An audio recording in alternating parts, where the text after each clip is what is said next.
All right. So welcome to the first live session of July 2025 beginner sketching class, everyone. So for the very first week, we're gonna have like an easy start as usual. So we'll be sketching a little dish of fresh cherries harvested from our family friend's backyard garden. So our family friends, they're getting a lot of sunshine in their backyard, so they're getting an abundance of fruits and veggies growing in their backyard. Lots, dozens and dozens of fruits and veggies, not just for themselves, and they're able to share with other friends and neighbors as well. Okay. And yeah, so here's my effort for the cherries that I did about I think 2 weeks ago when we just got the cherries from our family friend's backyard, nice and fresh. And I took a photo for us, to sketch today. So we'll be having fun, drawing a lot of circles, right? So the biggest circle is going to be the opening of the little dish, and lots of like smaller circles, which are organic and irregular. You don't have to be perfect drawing the cherries. Same for the opening of the plate. Okay, just gonna try all your best. So a little bit of wonky quality in your lines is going to add so much more character compared to perfect circles or ovals. Okay, so that's the quick example of my sketch that I did 2 weeks ago when I first got the cherries. So we'll be doing this today at a small sketch. Now let me quickly go over the materials you will need to follow along in this class. Not too much. Okay, so basically you will need watercolor paper. And for today's project, you could use a sketchbook or paper that's about 6 inches by 8 inches, but not smaller. Okay, make sure your paper is not smaller than 6 inches by 8 inches. And this size paper is about the size of my hand. Okay, and I don't have very big hands, so make sure your paper is big enough, not too small. Make sure it's real watercolor paper. Okay, that says on the cover of your sketchbook or paper pad. If you're not using real watercolor paper, you may be having trouble painting, controlling the blending and also the movement of the paint. So make sure you're using real watercolor paper. 100% cotton is the most ideal watercolor paper, but it can be more pricey. Okay, you can just get other brands from Canson XL watercolor paper. Again, if you have any questions about materials, just email me or just let me know right now in the chat box. And again, for the class demonstrations, I'll be using this Fluid Brent 100 series. They also have like a slightly cheaper one, okay, from Fluid. So this one is very much the same size from the same brand. This one is not 100% cotton, so it's a little bit lower priced, okay, compared to the 100% cotton. So yeah, you can just get this one depending on your budget. And yeah, so that's paper. So for the very first step, we won't be drawing directly with a fine liner pen. So we'll be doing some, conceptual drafting. Make sure you're happy with the sizes and the proportions of the things, yeah, on your paper. So we'll need any pencil, okay? It could be a regular HB or number 2 pencil, and one eraser just in case if you want to change your mind on sizes, okay, and shapes. And then we will draw with a waterproof fine liner pen. So a lot of people are following me using this Sailor's Few Day fountain pen, which is you can buy from Amazon. Okay, it's a fountain pen with a bent nib, and you're able to create very beautiful organic lines with this bent nib. And if you need more details about these, I can send them to you by email, including those Amazon links. Okay. I want to quickly go over. So you can also use like a fine liner pen from Sharpie. Okay, it doesn't have to be a fountain pen. Only for interested. And we'll take a break after drawing. We'll erase all of the pencil marks. Okay, before painting watercolors. So for the painting part, which comes after an almost 10-minute break after the drawing, we will use watercolors. Yes. So this one is the Monto brand, okay, that you can also buy from Amazon. It has 24 very vibrant colors. And this palette, all of these colors, they could last for a very, very long time. Even if you're painting like very much every day, it could last you for 1 year, okay, without running out. And you will need watercolor brushes, okay, watercolor paint brushes. I'm using the Holbein brand water brushes, which is pretty hard to find elsewhere, other than Vancouver area. But you can also try the Cure Take brand water brushes, or just stick to your traditional watercolor paint brushes. You don't have to use these plastic travel brushes. Okay, there's no huge difference actually between like a high quality travel watercolor water brush and the traditional paintbrush. Okay, and okay, so these are the materials. You also need a moist towel. Okay, a cloth towel is better compared to a sponge. It's also better than like a dry towel, or like paper towel. Okay, and it's moist but not dripping wet to clean your brush tips. And I think that's very much all you need. Yeah, for this class. You don't need like a whole room of art supplies to be able to create beautiful stuff. And yeah, so now let's get started. Again, if you have any questions about materials, you can email me anytime, or type me a comment in the chat box, or even open your microphone if you really need to. Yeah. Okay. Now I'm just gonna remove these things. Let's start with pencil drafting, and I'm gonna lower down the tripod. That is like a smaller sheet of paper. Okay.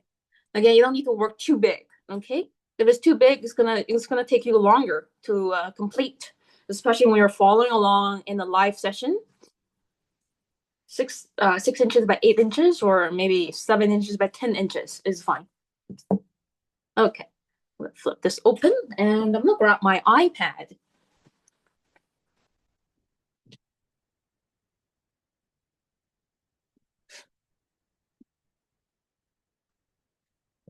And so I think most people are using the reference or looking at the reference photo from like a separate digital tablet, which is easier, I feel. I see one lady, she's printing out the reference photo, which could be using quite a bit of ink, yeah, in your printer. So now let me just download this one. Yeah, there we go. So you can just open your email from like a separate digital tablet, open my email, click on the reference photo, and then download. I know some of your digital tablets, maybe you're having like a really old battery, which won't last you for 2 hours. And that's okay. You can just print it out. Yeah, but since this one has a pretty dark background, yeah, it's going to use a lot of ink. And so next time I'm going to try to create maybe another version of the same thing. It's easier or better to print out using a lighter background. Yeah, that's for next time. But I think I assume most of you are using the digital tablet, but we have at least one person in this class printing it out. So not a problem. Next time I will try my best to get a lighter background. And now let's get started. So make sure you have the reference photo right beside you. You're not going to copy me, okay? So you're going to, listen to my instructions and check on my drawing and painting once in a while to compare with your own process, okay? So we're going to reason together using the reference photo. Now, to make sure, yeah, we do have a couple more people joining us. And I'm gonna check the chat box, and I see Lonnie is saying good morning. Jessica D is from New York. That's nice, yeah. And Pam E is from the Washington State, yeah. Lonnie is from Langley, BC, close to me. Yeah, that's great. Oh, I didn't know that. From Langley, yeah, or close to Fort Langley, lovely place there. And Lori Slack is from the coast of North Carolina. Diane Holmes is from Orange County, California. I think Orange County is very famous. A lot of famous people are living at Orange County. Okay. Debbie is from Orlando, Florida. Yes, I visited Orlando for Disney World, and also the cruise ship to the Bahamas about 7 years ago. Yeah, before the pandemic. Yeah, wow, lovely locations. Okay, Now let's get started. Again, any questions, just let me know in the chat box, or even open your microphone if you really need to. Okay. Let's see. Yeah, let me check on these participants before I get started. Karen Lee Edwards, yeah, just joined us, and some 2 or 3 other ladies.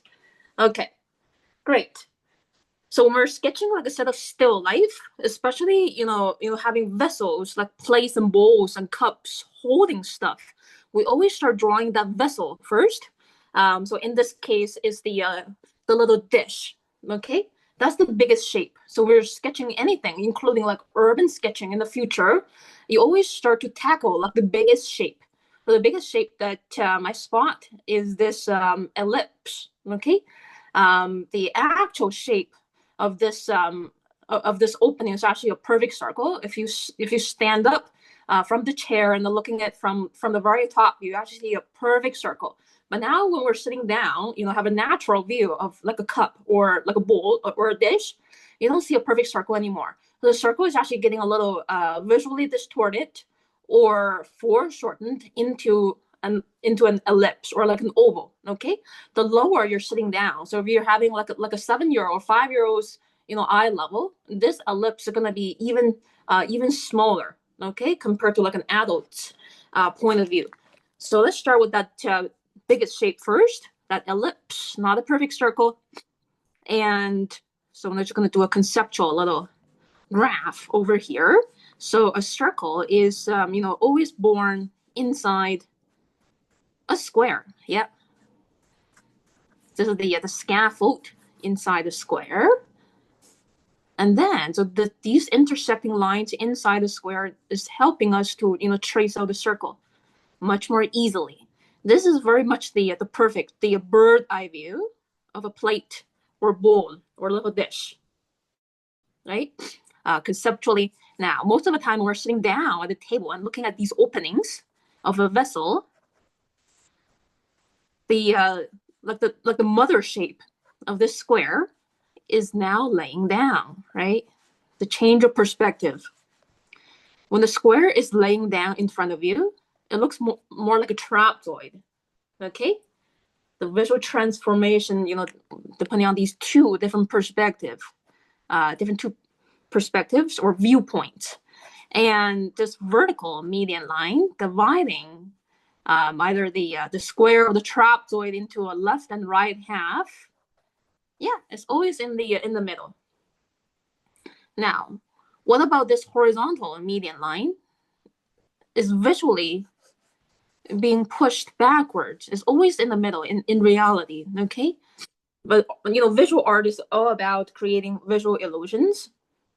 This line over here is not visually in the absolute middle anymore, yeah? Because the back half is more far away from you when it's laying down. The front half is closer to you, so that's why it's visually looking bigger, okay? In reality, the back and the front half, they're exactly the same size, yeah? And just the visual illusion. And now, so the circle inside, the back half, this semicircle over here is being flattened, okay? Inside this square, which is now visually a trapezoid. And the perfect circle now, the front is also relatively flatter compared to that perfect circle.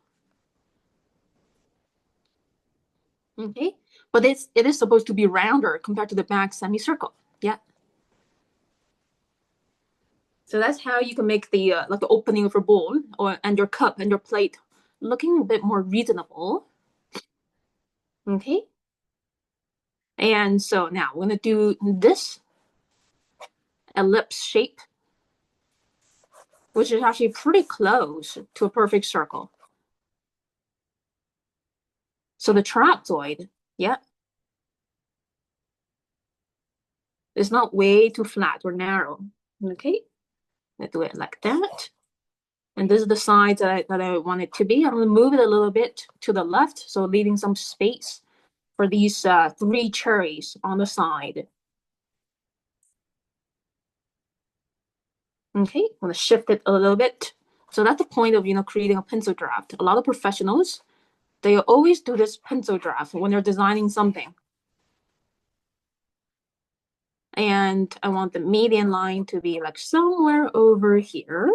I'm gonna do some erasing over here so it's not confusing for you to see. Yeah, you can feel free to give some space here on the right for those 3 cherries outside the little dish.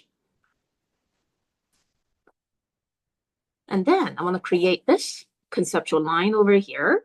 So the back half is visually smaller compared to the front half.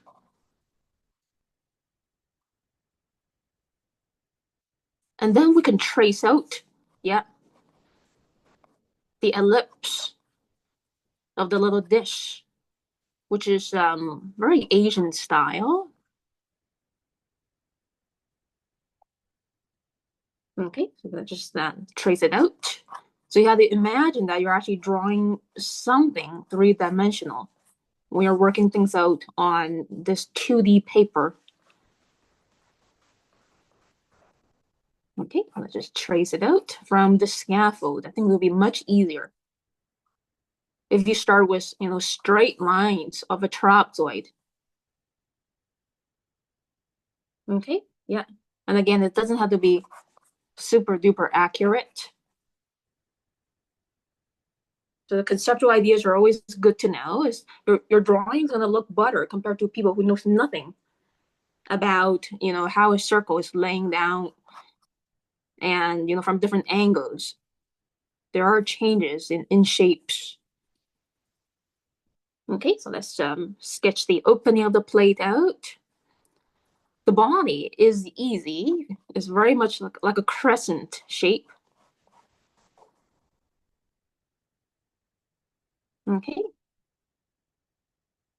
And then you can use this vertical line to kind of guide you that the left and right is very much symmetrical, okay, for this bottom curve.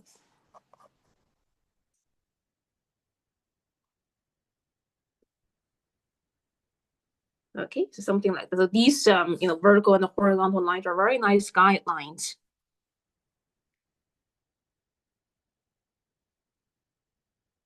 Now, I'm going to spend maybe another 20 seconds to buffer because this is like the first session for some people. I'm going to slow down a little bit for you to catch up on drafting this big shape. I'll be right back.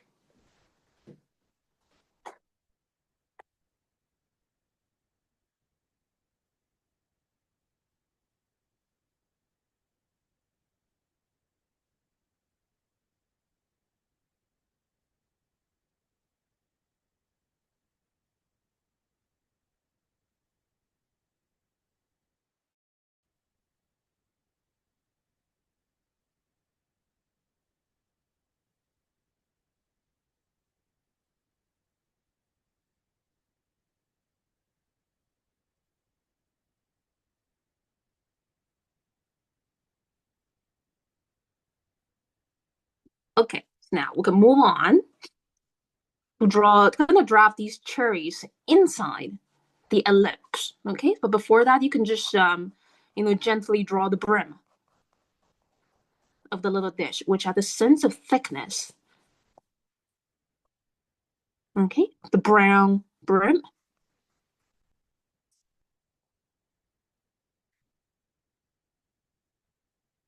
So the brim is actually a little thicker over here in the front because it's closer to you, a bit thinner there in the back because of distance.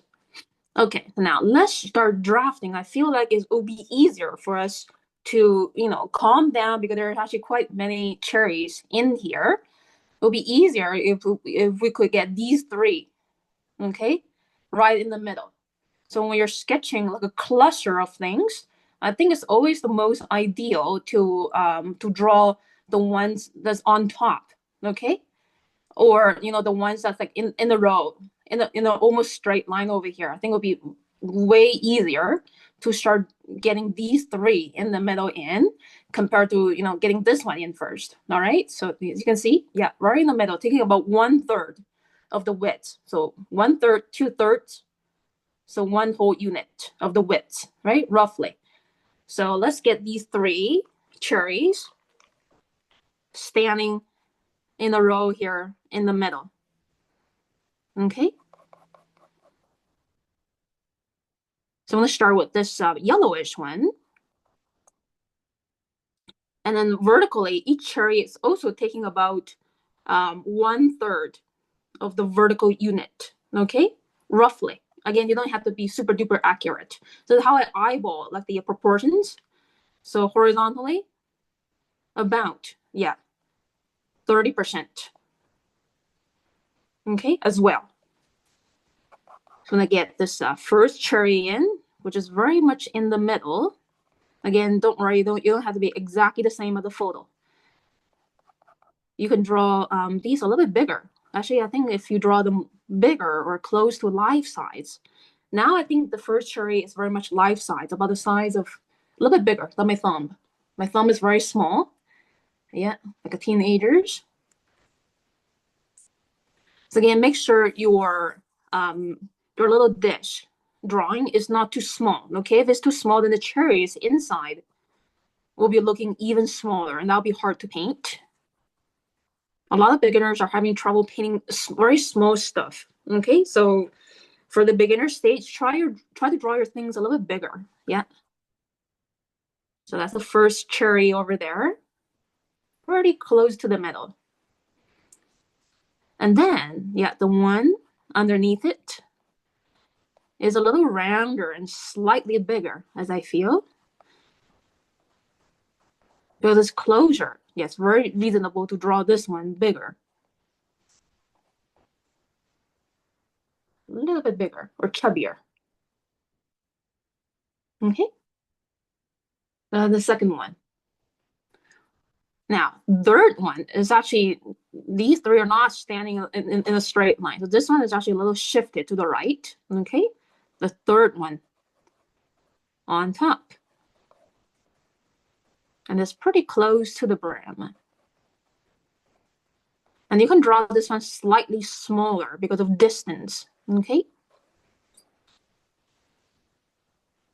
And make sure it fits inside. Yeah, the opening.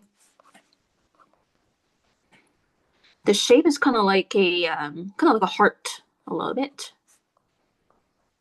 With dents. Well, 1, 2, 3. I see dents, 3 dents on the contour outline. So for organic cherries, they could look very different from one another in terms of shapes and colors. So that's the first 3.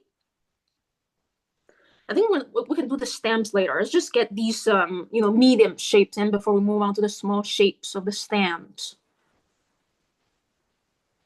Okay, so 1, 2, 3. Now the next 2 I want to do are these 2. Okay, they're very clean, not being obstructed by any other cherries.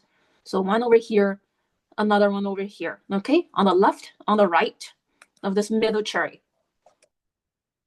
So again, this is just like a random arrangement of the cherries. I just randomly grab them from the basket and put them in this little dish. So yeah, it's like a very random order. Okay, I didn't arrange these in a plate very carefully. And this is how you can tackle like a cluster of anything. Try to find like a stable pattern somewhere. Okay, sometimes it could be in the middle, sometimes it could be on the higher or lower part of that vessel. Okay, and I'm gonna fit this in. There should be a bit of gap between these 2, and also a bit of gap between the brim. Okay, and this was this left cherry. Okay, right over here. This one is not too big. Now I'm ready to get the one on the right in. Yeah, there's quite a big gap between the middle cherry and this one. Again, the shape of a cherry doesn't have to be finalized. Okay, there could be very quick ovals. And then when you're drawing with your waterproof fine liner pen, you can just make sure the shape is, a little bit more accurate compared to right now. So 5 cherries in their places. Okay. Now, our next step is to get these two cherries here in the back row in. Okay, we're almost there. These two.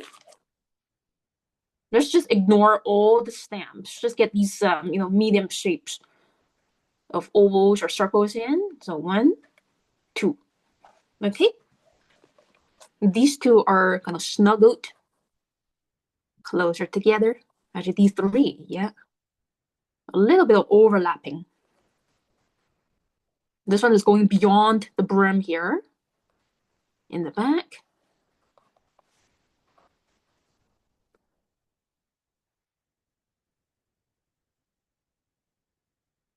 Okay. There's like a very small triangular kind of a negative space in the middle of these three cherries. Now I'm ready to get this one in on the upper right corner. And it's also going beyond the brim.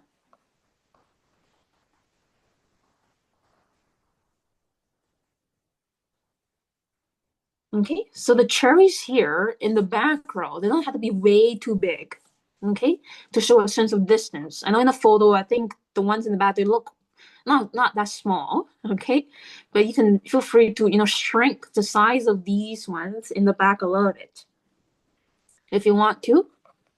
The objects closer up, they're supposed to be visually bigger. But the distance. Okay, I think we're almost there. We just need to get four more in that are kind of hiding underneath these. So I'm gonna get these two in, okay, on the lower part, which are in bigger shapes. These two. Alrighty, this one is kind of cracking. So when fruits are so ripe, they crack. I'll get this in, and it's landing in a very shaded area here. Yeah, something like this. And I'm gonna get this one in, the third last one.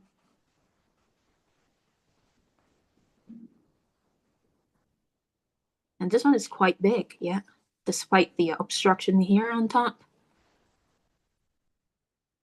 Somewhere over here.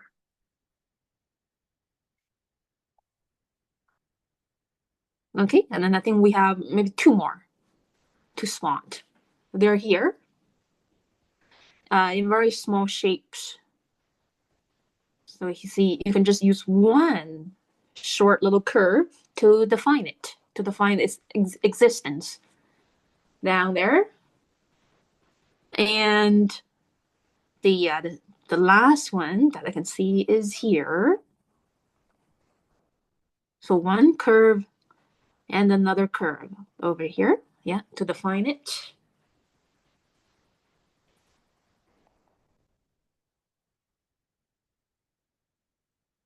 All right, so I think that's all of the cherries in here that we need to, fit them in. Not way too many. And then we can do the stems a little later. Let's get these three cherries on the side. Again, this is optional. If you're finding this to be very overwhelming, you don't have to do these three side cherries. Okay, especially for like first time joining this class. A lot of people in this class are continuing for like many months already. So I want make this class a little bit more challenging. Okay. Again, these three side cherries are optional. If you're running out of space or you don't feel like doing it, okay, no problem. Now you can feel free to move these cherries a little bit instead of copying the photo exactly. And I want to start with the first cherry here in the front, like the yellowish one. I want to move it over here and also draw it a little bit bigger. Okay. And I think I just have space for like one of these cherries, and I want to do like the peachy one that's on the right. So it's really up to you, depending on how much space you have left on your paper. You don't have to do all of these three cherries outside, okay? I'm gonna do this one. I want to put it somewhere over here, closer to the dish.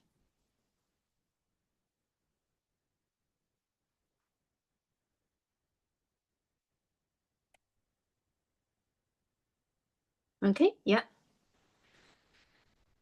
And again, I want to buffer a little bit for some of you to catch up before we get the stamps drafted very quickly. Another 30-second buffering.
Okay, now we can get these stamps in. Again, we can start with these three in the middle.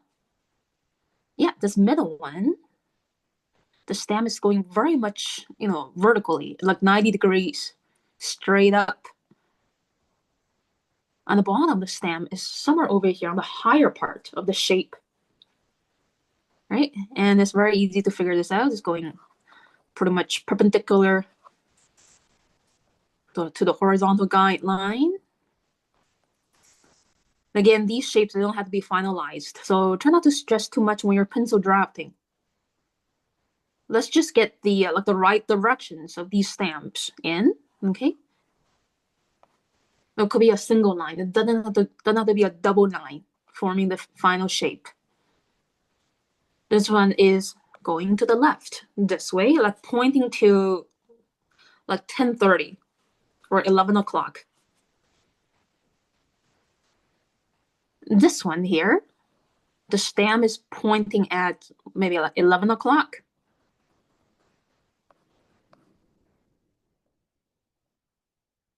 Okay, and these two, they are intersecting together, like hand in hand. I think these stamps, just like stamps on tomatoes, apples, and pears, are adding so much more lively spirit to the fruit. If I remove these stamps from the cherries, they're gonna look like peaches. Okay, so now the next stamp I want to get in is this one over here on the lower left, and it's very much touching the cherry above it. Okay, so somewhere over here, I'm gonna make it a little bit clear. This one is very much pointing at, let's see, 9 o'clock, 9:15 maybe, yeah.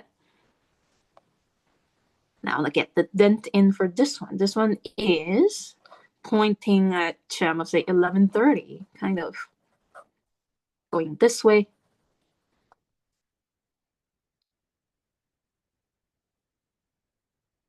Okay, and also see another stem over here from this cherry hiding on the bottom.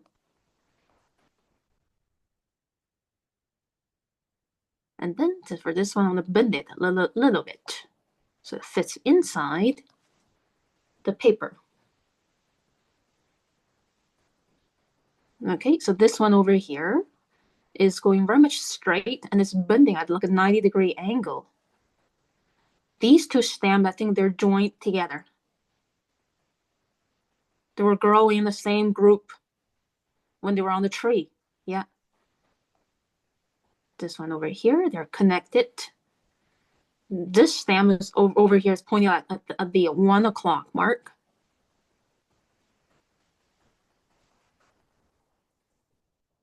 Okay, and these two are joined together nicely. A lot of cherries are, they're growing 2 by 2s or maybe 3 by 3s. single ones. And then I'm ready to get this stem in, which is also touching the body of the cherry next to it.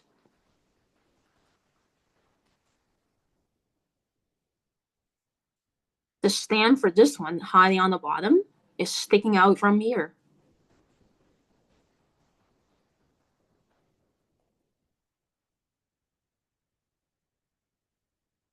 Okay, and I also see another stem over here in between these two, pointing at the 10 o'clock mark.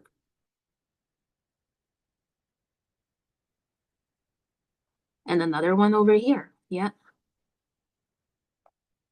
So just make sure, I think all of these cherries, they do have their own stamps, either floating on top or maybe hiding on the bottom, sticking out from the side.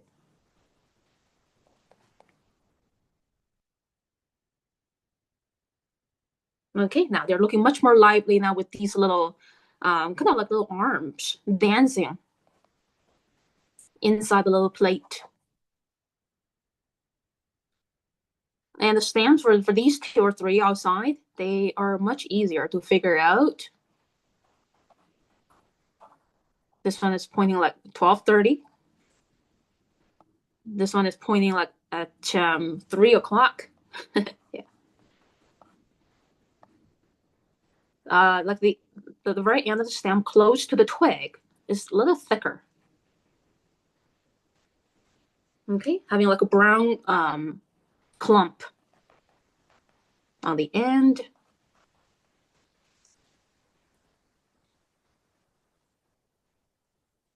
Okay, so I think that's very much the pencil drafting stage.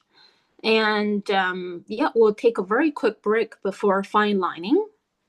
There's also another option for creating like a background.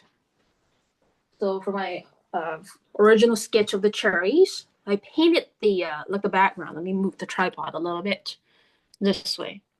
Okay, so the background could either be painted using any color you want. So I just use brown, like different tones of brown to to match the color of my table, which is mahogany.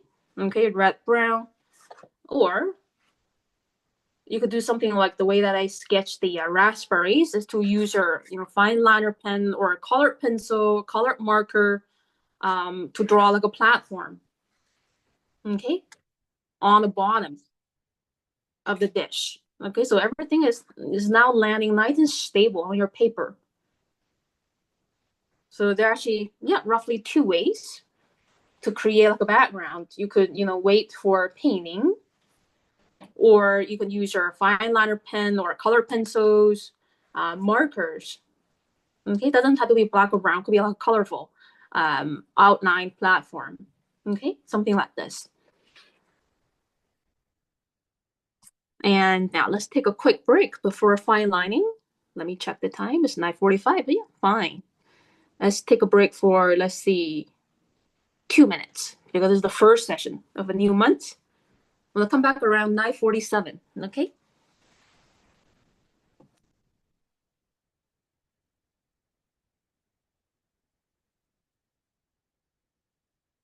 Oops. Oops.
Okay, now I think we can get started on line lining. The final shapes of these cherries and a little dish.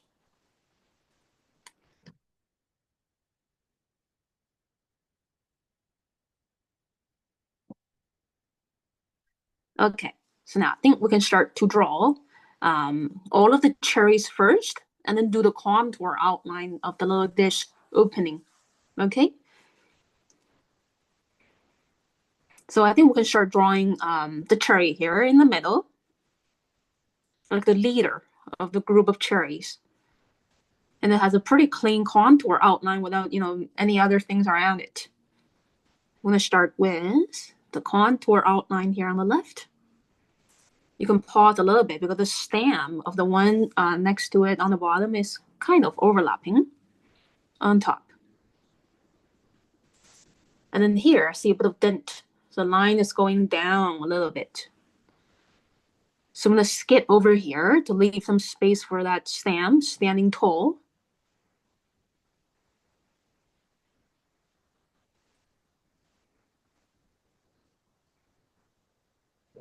Okay, and then now I feel like attaching the stem right now on the higher part of the shape.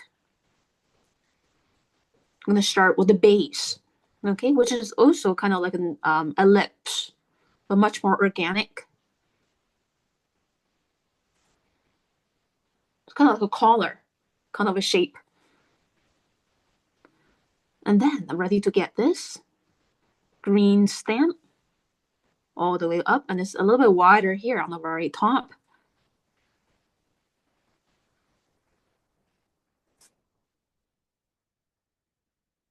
And then I'm ready to draw this twig area,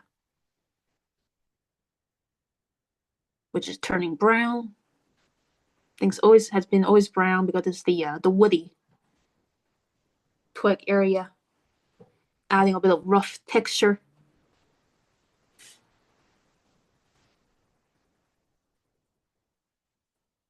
Okay, now ready to draw the cherry below it.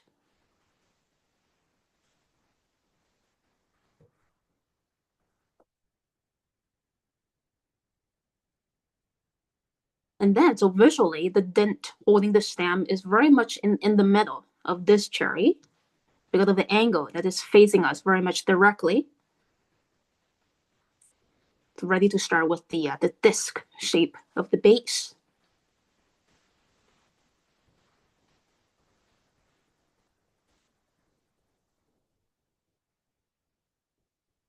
Okay, and the stem going to the left. Okay, so now ready to get the third one in. There's a small bit of gap over here, kind of like a triangle. So when like circular objects are, in a cluster, you see a lot of triangular little negative spaces. And then the dent is actually on the higher part. It's going behind the leader of all the cherries stem.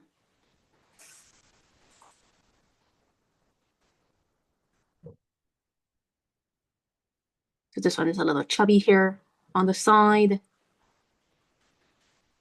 on the left, on the right, kind of like a cheek.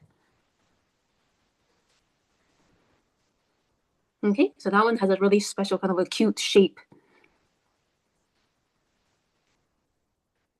Okay, so now I think I'm ready to draw draw most of the ones on the left because I'm right-handed. If I draw the ones on the right now, I may smudge it. Okay, so now I'm ready to draw this one here, which has a pretty clean contour outline.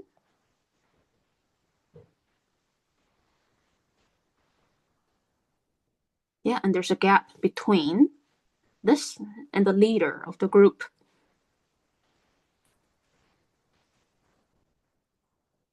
The stem is nice and long, a little bit wider here on the end.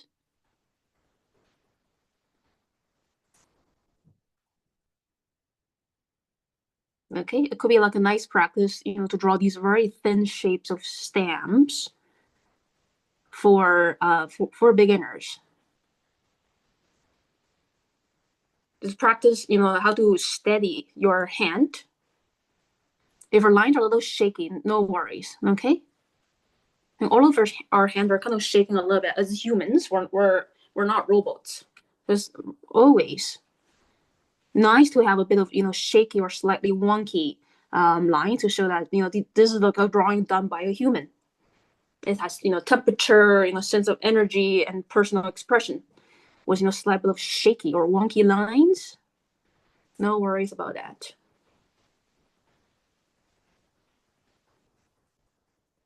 Okay, so now I feel like adding these two stamps like in the way. Over here, I'm gonna get the first one in, going outside the brim. Okay, it's usually a little bit bigger or wider here on the end. But for this twig,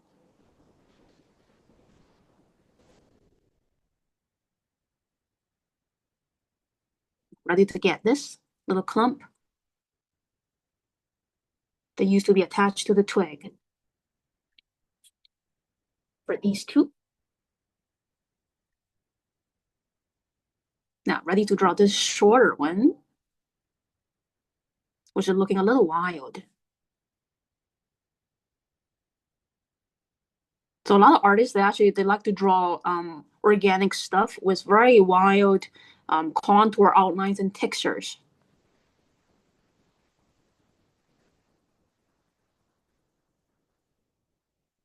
So a lot of GMO fruit and veggies, that we see and eat these days, they all look exactly the same, right? Like identical, right? Like the tomatoes and the apples, created by GMO. And it could last for like a very long time without getting spoiled. Some GMO fruit and veggies that could last for like months in a very magical way. So try to get organic fruit and veggies for ourselves. Now, ready to draw this cherry here. After these two stamps are in, right? It's right behind these two stamps.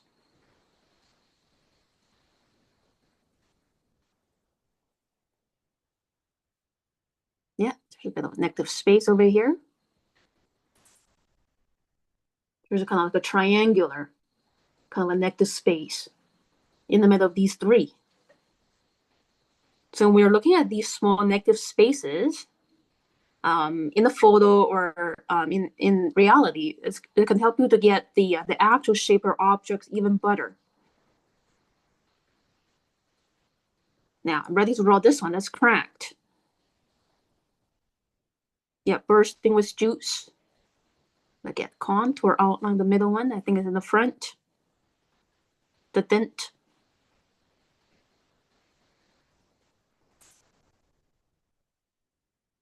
Okay. And then the stem is very much touching the one above it.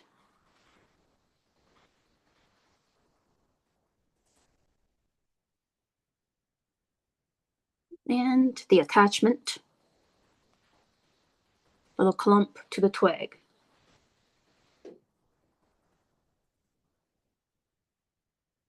Okay, so now ready to get these four in on the right. But before that, let's just make sure we do this gentle little curve to suggest the existence of one more on the bottom.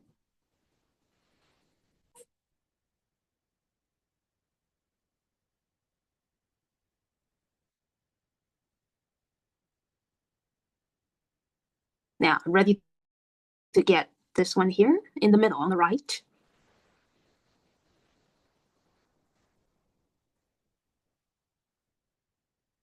So before finishing the contour outline, this is like the same technique when you're drawing freehand.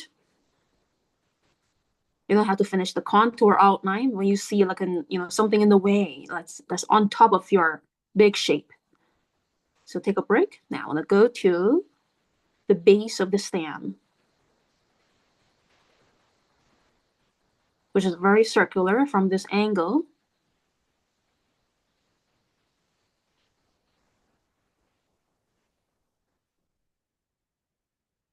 Okay, and then I can close the big shape of the cherry. after the stem is drawn.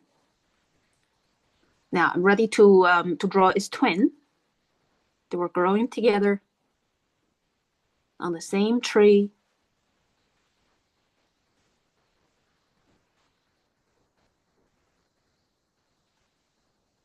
Okay, and this clump or the twig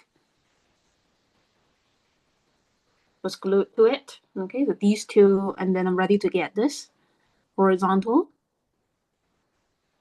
area and then the vertical two lines, yeah, of the stem. Very cute shape. And then the base. And then finishing the contour outline of the cherry's shape after the stems are drawn. So I'm gonna close the shape. Okay, here we go.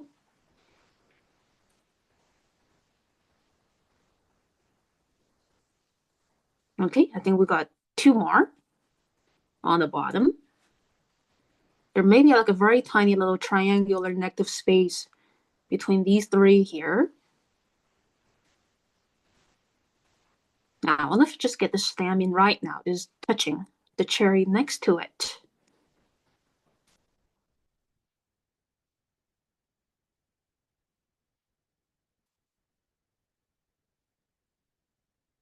Okay, and the contour outline is very much like over here. Just guessing. Yeah, very likely.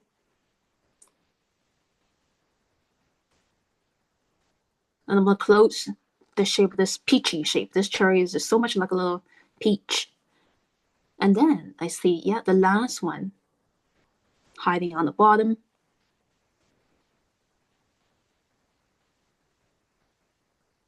Right, so this is the technique of, getting like a cluster of the same subject matter together, is to find like a pattern.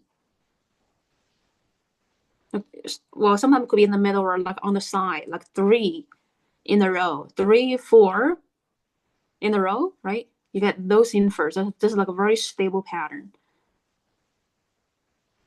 And then my next step is, let me check on these stamps. I want to get this last stamp in. I want to bend it a little bit. So these two, they're interacting.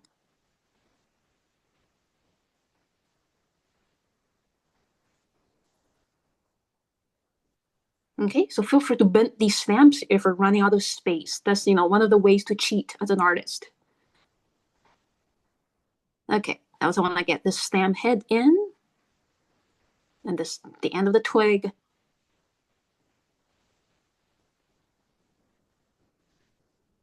Okay, and I think that's all the cherries we need to draw. And then we can wrap up these together with the opening of the little dish. With a pencil draft, I think it's much easier for you to move the pen. I'm going to start from the back. And I want to mindfully, draw this, segments, this group of segments forming the flattened semicircle, okay? A little bit flatter, not way too round. And then I'm going to keep dragging this line. Now, toward the front semicircle, you could make your line a little bit rounder compared to the back half.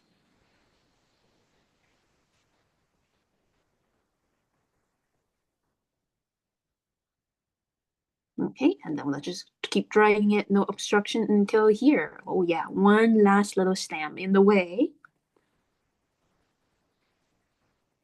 And then connect. Okay, now my next little step is to draw the brim, which is brown. Nice and gentle. Now for the inner details, you could use more gentle pressured lines in segments.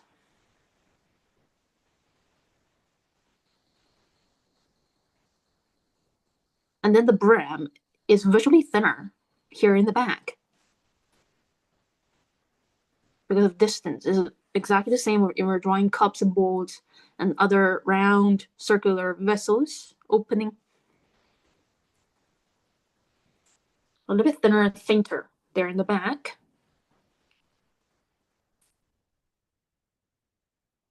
And then we can do the body, suggesting the depths of the little dish, which is very much like a crescent laying down, forming like a little boat shape as well.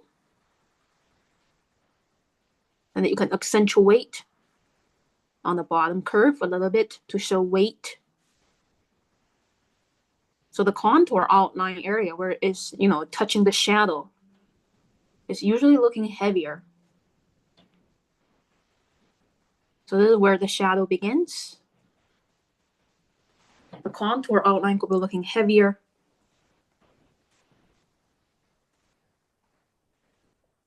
Same for these cherries. And the stamps. Okay, so now I think I'm ready to draw the 2 cherries outside. Yeah. I want to start to draw this yellowish one first, laying down. Again, it's like a slightly wonky shape. See 2 dents, one here on the bottom and one on the top holding the stem. Okay, this could be like a very typical shape for any, cherry. Whether it's this peachy color or the red and purple ones.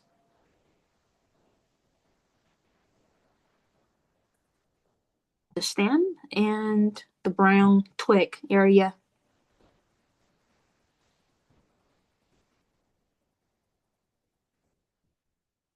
Okay, so yeah, these are the shapes that I see. And then I'm ready to draw this, the peachy one. I'm gonna put it over here, yeah. Again, the bottom has a slight bit of dent.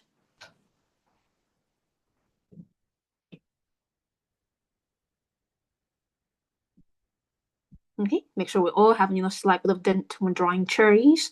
Same for apples as well. The base holding the stem.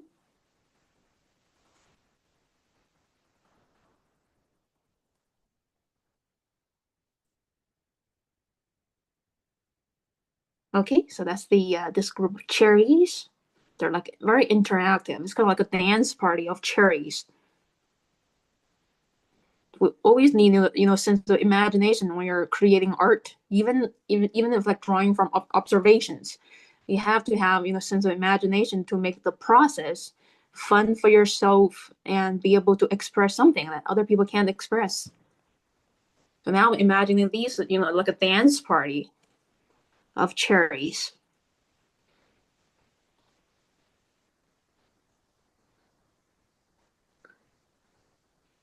Okay, and then our next step is to create a platform. So before that, we can erase these pencil lines. Again, there are like about 2 options. There could be more options to create a platform. The first one is to, do like a rectangular platform using your fine liner pen, kind of like a coaster. Yeah. Underneath your main subject matter.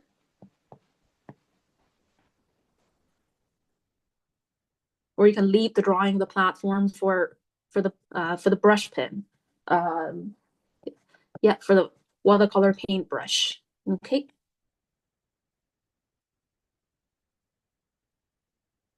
Yeah, and your drawing gonna look even better when all the pencil lines are gone. It's the same for like comic and graphic novel artists.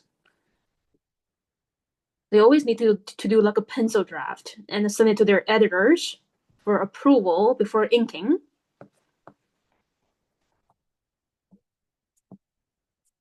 Yeah, and then, after all the pencil lines are erased, ooh, clean drawings just show up on your paper in a satisfying way.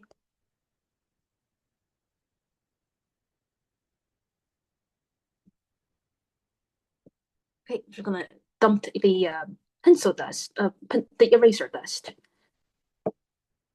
Right back.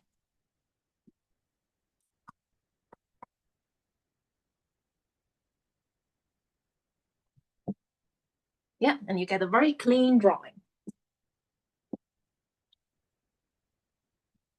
So basically, this time since I already have a lot of lines, I'm not gonna draw like a fine lined platform like those raspberry that I sketched. So really depending on the subject matter. If your main subject matter already had a lot of lines, like the shape of the cherries and all the stamps, I think it's more ideal to create like a less dominating platform, like a painted version instead of the raspberry. I think the raspberries are much more quieter, compared to the cherries. So that's why I decided to, draw like an incline platform. Okay, the cherries, they're very busy with a lot of line work already. So I wanted just the platform to be like a softer, painted one. Okay, so this is all based on intuition as an artist. If a subject matter already had a lot of line work, you don't have to incline like a platform. You could paint it. Okay, so now the drawing part is done. Let's take a break and then get ready for painting. Now it's 10:09. So I'm gonna come back around 10:18, okay? Like a 9-minute break. So it's the same routine for all of these classes. After the drawing is done, we take a close to 10-minute break. Again, I'm gonna come back around 10:18, okay?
Yeah, so another 2 more minutes or so.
Okay, now we can get started on painting.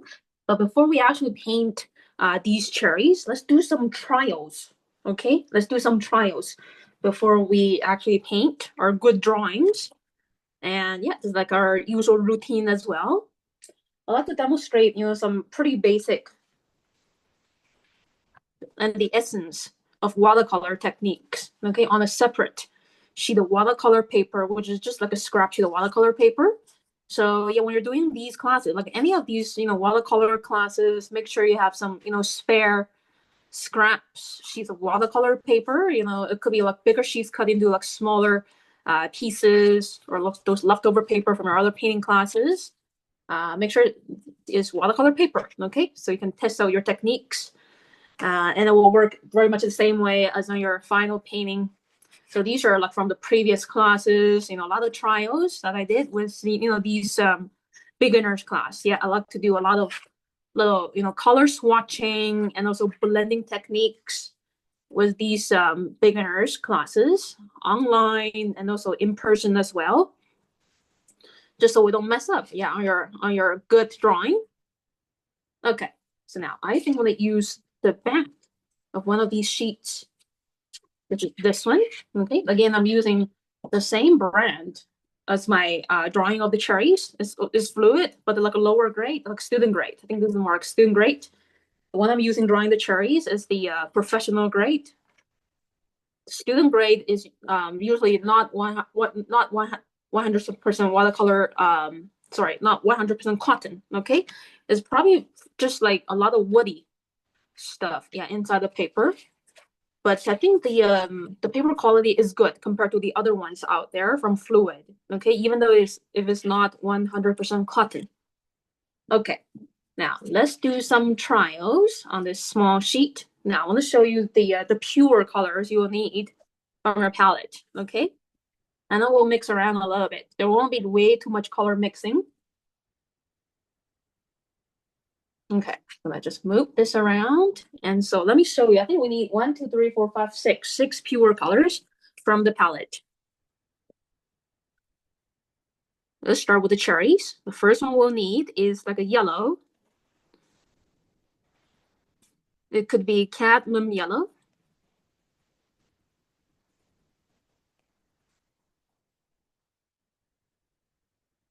Okay, like the yellow. I'm gonna use the yellow beside the lemon yellow because I think the lemon yellow may be a little bit too light. It's really up to you. You could use either lemon yellow, which is a little bit lighter, or this regular yellow, which is very similar to cadmium yellow, which is a little bit more dense compared to lemon yellow. Okay, cadmium yellow or lemon yellow.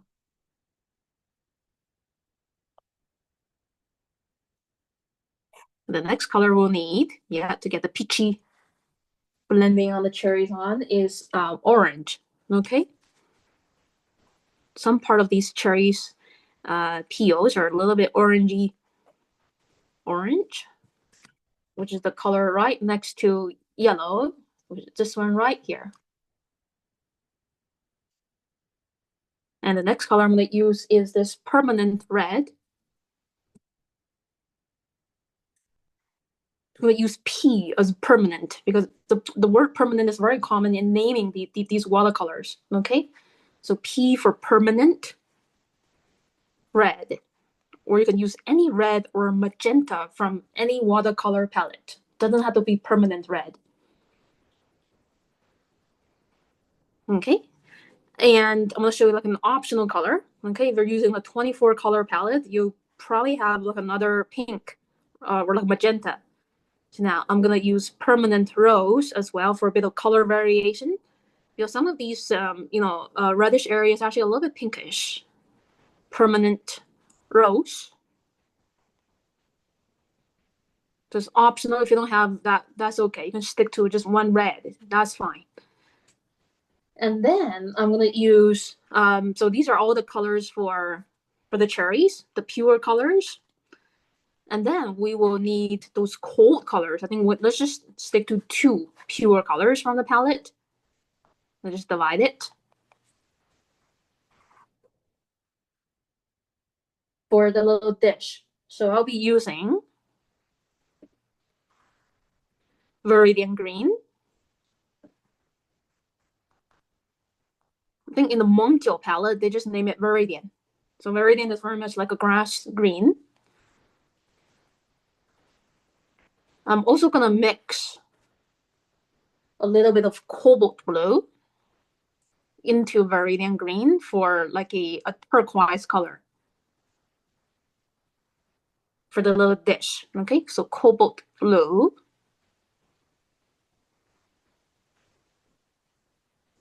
And there's one more color that I want to mention. It's actually 1, 2, 3, 4, 5, 6. The 7th color is going to be permanent violet for shading. Okay.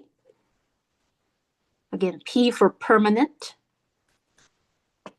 violet, which is like purple. You could use any purple that you got in your palette. Okay, so 6 or 7 colors. This one is optional. The permanent rose is optional. Again, this class is usually going to be a little longer than 2 hours, around like 2 hours, 20 minutes. Okay.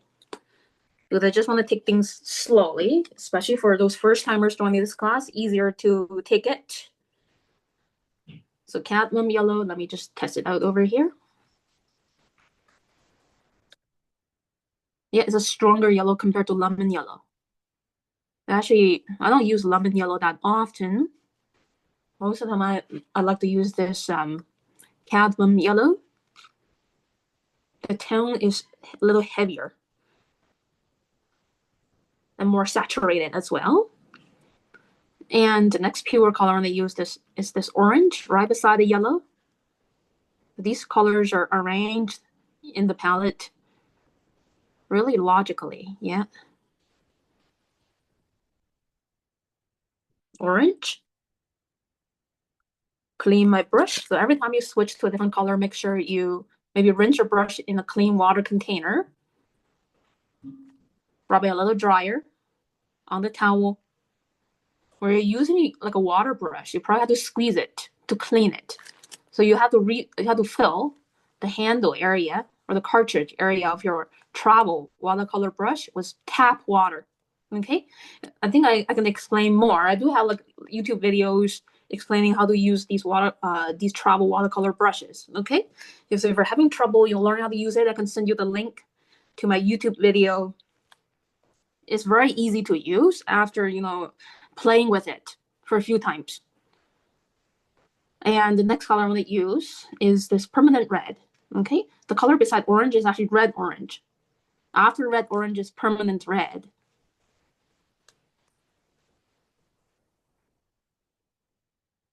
Lay my brush on the towel by squeezing.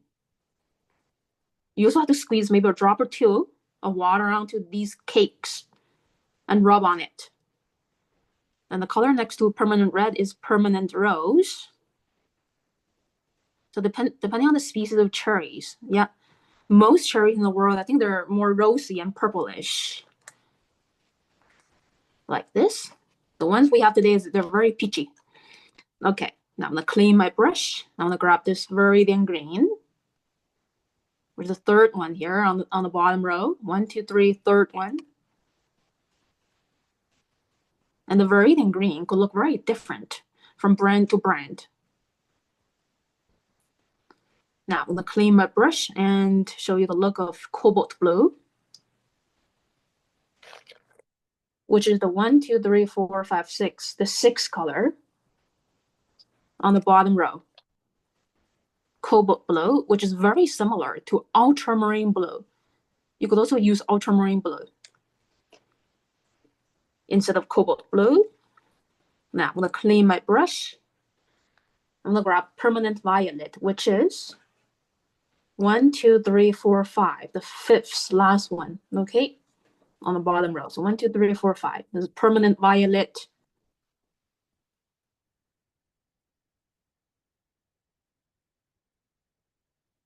Okay, it's looking pretty intense, which is high quality watercolor paint. Again, this Montcure watercolor palette is of like a very affordable price compared to Daniel Smith and Winsor Newton.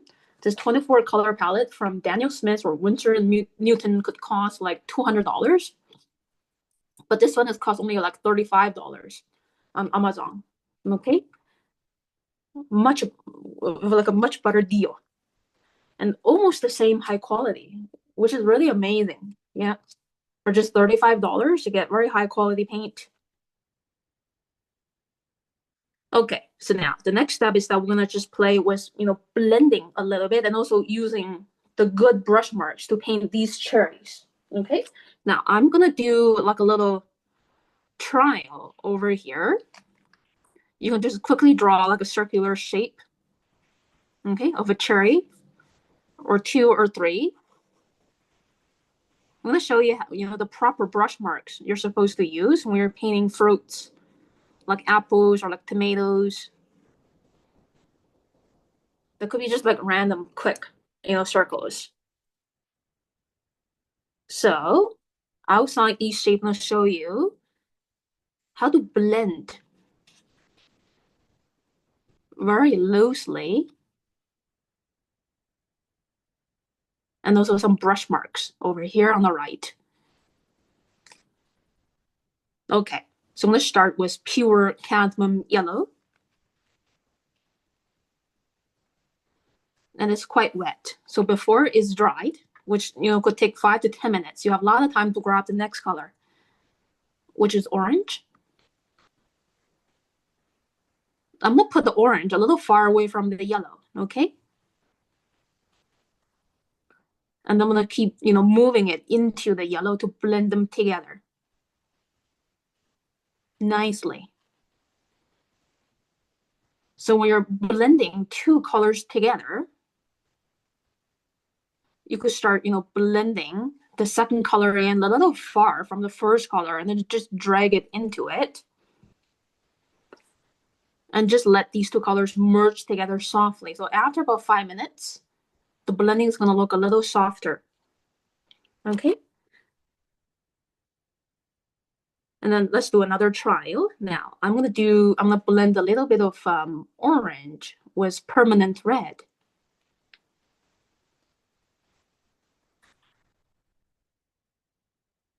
I'm gonna fade out a little bit over here.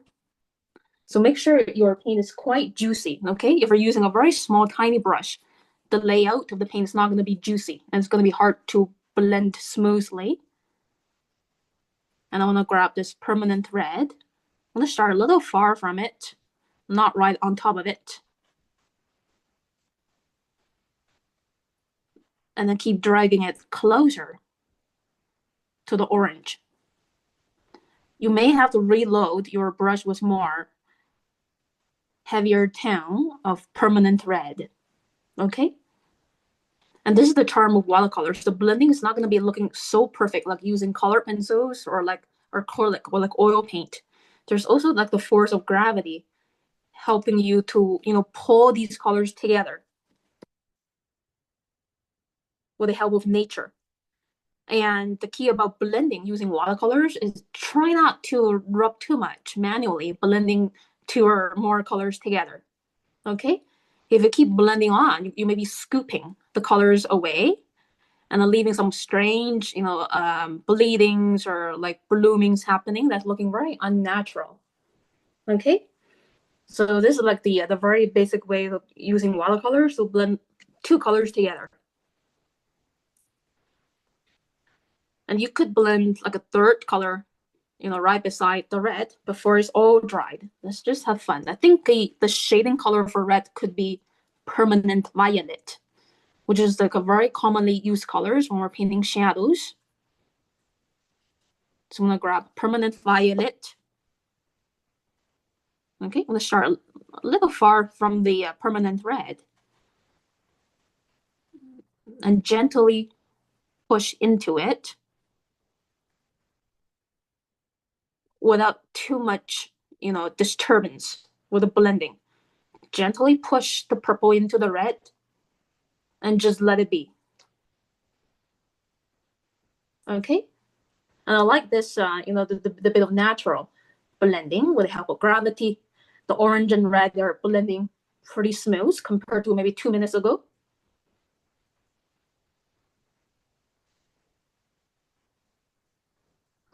Yeah, so that's the basic blending technique. So we're going to apply the same technique when we're painting the cherries.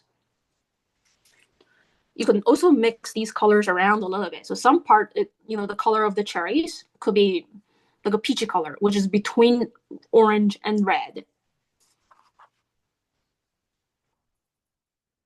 So now I'm going to mix a little bit to get like a peachy color. This is pure orange to start with. I also want to grab some permanent red, a little bit. Maybe a higher ratio of orange. This is like a very orangey red. Now, I want to grab a higher ratio of permanent red. A little more reddish, right? There could be many color definitions of peachy colors on peaches and also these cherries. Even higher ratio of permanent red. More reddish. Okay, so when you're mixing two colors together, be aware of the ratio. So this one has, I would say, 70% of orange. This one is about half and half, orange and permanent red. This one is like 70% of permanent red, like a darker peachy color. Okay, and this is just like two colors mixed together at different ratios, exactly the same when you're mixing other sets of two colors together. That you could come up with a long range of color definitions by playing with a ratio of two colors together. Okay. Again, these three color definitions could be, for any areas that you observe on these cherries. A lot of these areas could be just the pure cadmium yellow. Okay, especially for the middle one. I think the ones on the lower part, they could be looking more red orange or like medium red orange over here. Okay, so depending on your feel, mix your colors around a little bit. And again, you can also try to mix orange and permanent rose together to get like a different kind of peachy colors. So I'm not gonna do it like right now just to save time, but feel free to play a little bit more on your own by mixing different reds with different kind of orange together.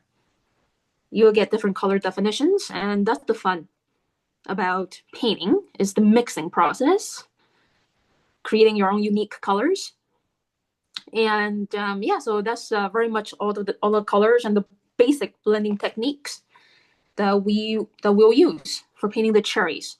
Now, let me show you the proper brush marks when painting like fruits, like the brush strokes, just like calligraphy. Okay, let's try not to use way too many brush marks and rubbing when we're painting anything. So now let's do a little trial over here. I'm gonna do a little trial with the cherry in the very middle of the dish. Okay, I see a lot of yellow, so I'm gonna start with yellow. And my first brush mark is gonna be somewhat like this, kind of like a crescent. I'm gonna make it a little stronger, maybe yellow-orange. You can also mix yellow with a little bit orange, so it's a stronger yellow. Okay, so this kind of brush mark, when you're using painting something spherical, it really suggests that circle is no longer too flat. It's more like a sphere. Okay, and then for the continuing brush mark, something like this, kind of like a circle in the middle. And then I want to grab some leftover red-orange. For the left side, I'm going to use another crescent shape over here. Okay, and it's gonna blend together softer with the help of gravity. Again, I just used 3 brush marks to finish painting this blob of something of a fruit. Could be a peach or cherry or like an apple. Okay, so 3 brush marks only. No excessive rubbing or blending manually. So this is the charm of watercolors. What I love about using watercolors is actually more for like a lazy person. You don't have to do too much manual blending. You just lay down your colors and just let nature do the work. Okay, and the blending, it doesn't have to be perfect. Okay, very natural like this. Try not to control too much. And yeah, now I'm gonna just do the trial inside this, some pure cadmium yellow. 1 yellow-orange, maybe for a bit of transition. Another brush mark, red-orange, another crescent shape right over here. Depending on the exact cherry, there could be another crescent bloom of orange or orange red on the other side. Okay, so these brush marks of like crescents, circular blocks, and the other way of a crescent brush mark, and I think they're very important to suggest the spherical shape of your fruit. Okay, and I'm gonna do another trial before we move on to our final painting of the cherries. I want to paint the one that's looking more reddish. I want to do the one that is on the right, this one. A little bit practice, okay? It's mostly very red-orange. The bottom is a little bit more yellowish, like yellow-orange, I would say. So I'm gonna mix cadmium yellow with orange. So very straightforward. A crescent brush mark, suggesting this is something spherical, not like a flat paper cutout. You can have another brush mark of a crescent. Okay, now I'm ready to mix orange red. Again, think about the ratio. Yeah, maybe a bit more orange in the beginning. Higher ratio of permanent red.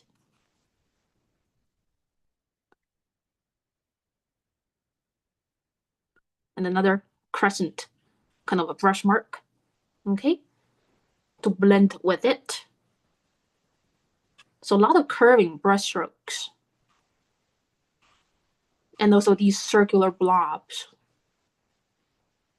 Okay, for the surface. And then for shading, well, to be very spontaneous, you could shade this right now. So something red-orange could be shaded with purple, okay, which is, permanent violet. Or wait for that to dry to avoid, the challenge of, bleeding of colors. Feel like the higher part is a little bit shaded. Okay, for beginners, let's just wait for this to be all dried. Again, for shading brushstroke, they're also kind of like little crescents on top. Okay, yeah. Again, this paper is actually very different from 100% cotton. If we're using slightly like lower grade watercolor paper, the purple wet into wet with another color could get a little muddy. Okay, so let's wait for that to be dried. And yeah, so that's the basic techniques for using watercolors and to paint something spherical, like a common fruit. And now I'm gonna just recharge my water brush with more water, okay? And then we can get started to paint our cherries. I'll be right back.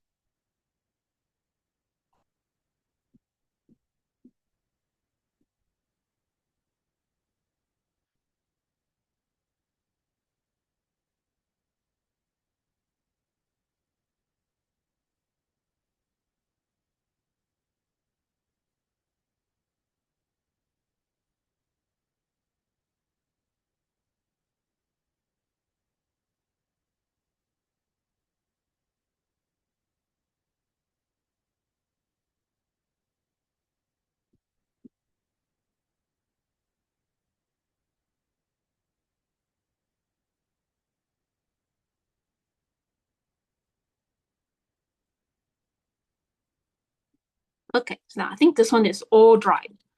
So now I'm gonna try to glaze on the purple on top of the yellow orange. Okay, so a little bit easier.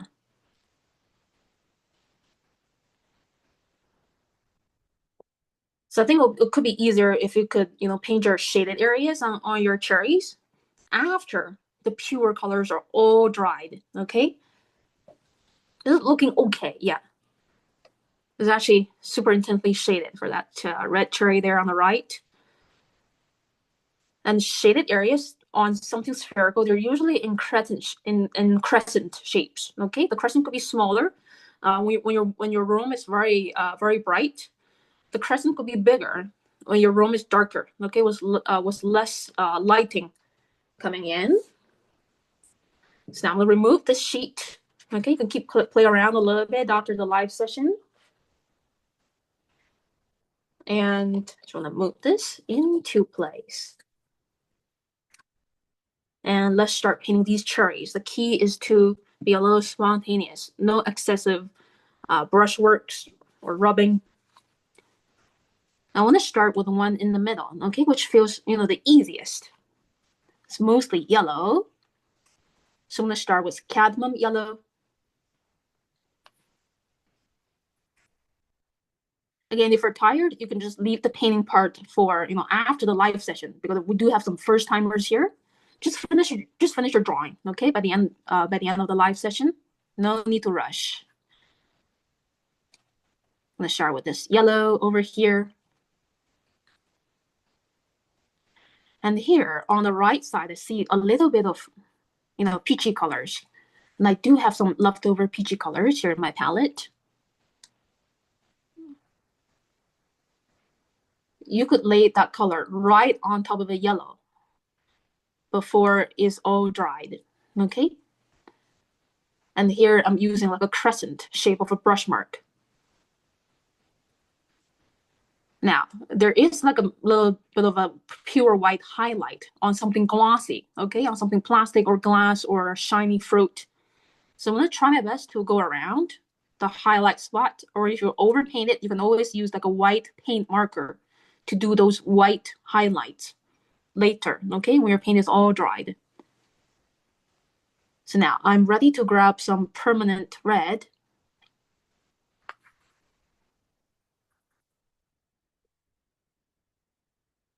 Okay, and then just start from the edge. Gently drag it into the yellow. Just blending nice and soft.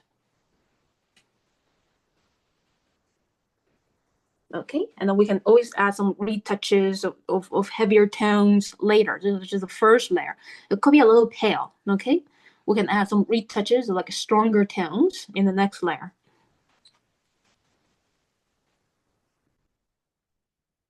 Now I'm ready to grab some cadmium yellow again to paint the cherry, which is over here. Okay, I'm gonna let this one to dry off a little bit, because if you paint the cherry next to it right now, they could flood together. Okay, I'm gonna start with like a crescent shape of a brush mark. There's also a bit of yellow over here. Now I want to mix orange and red together.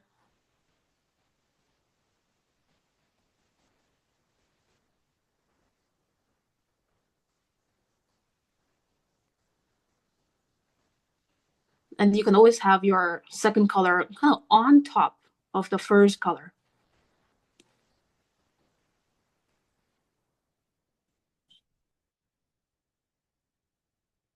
Okay, you're gonna try your best. This could be a little challenging for beginners to go around that super shiny white highlight. If you paint over the highlight, no worries. You can always use a white jelly pen or like a paint marker to do the white highlight. Okay, so that's the second cherry. Now for the third cherry, I think I want to paint this one. I'm going to start with this cadmium yellow here on the upper end.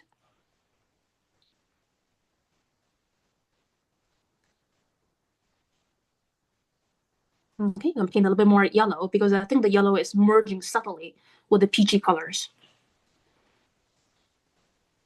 And then I want to have some red orange.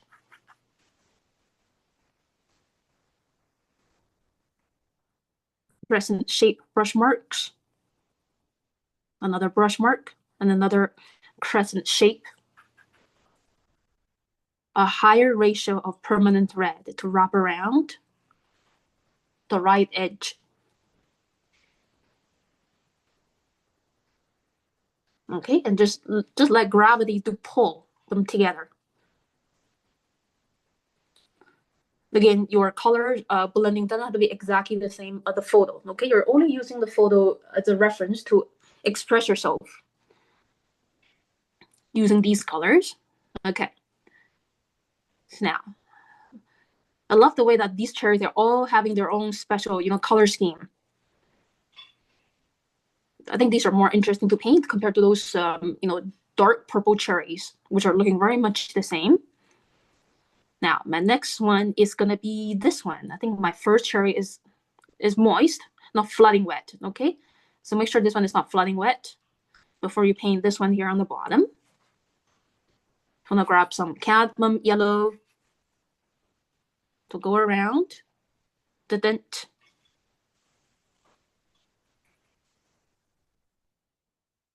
Yeah, a little bit orange yellow. So a lot of circular brush marks to suggest you're painting something spherical. I also want to grab some orange and permanent red mixed together.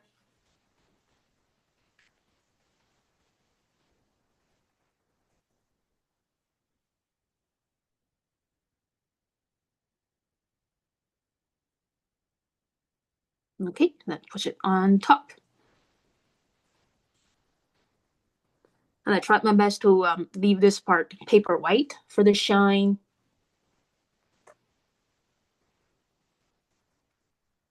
And now let me see the next one. I think for the next one, I want to paint this one, which is a little easier. Most of it is pretty pale, close to its neighbor.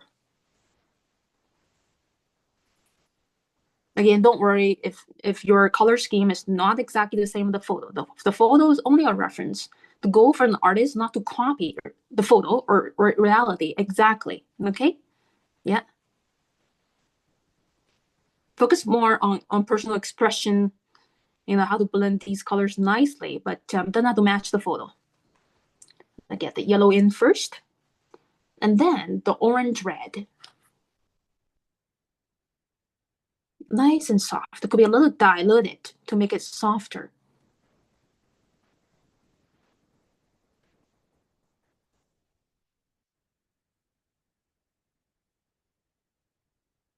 Okay. So yellow and some orange red, a little diluted, blending softly together.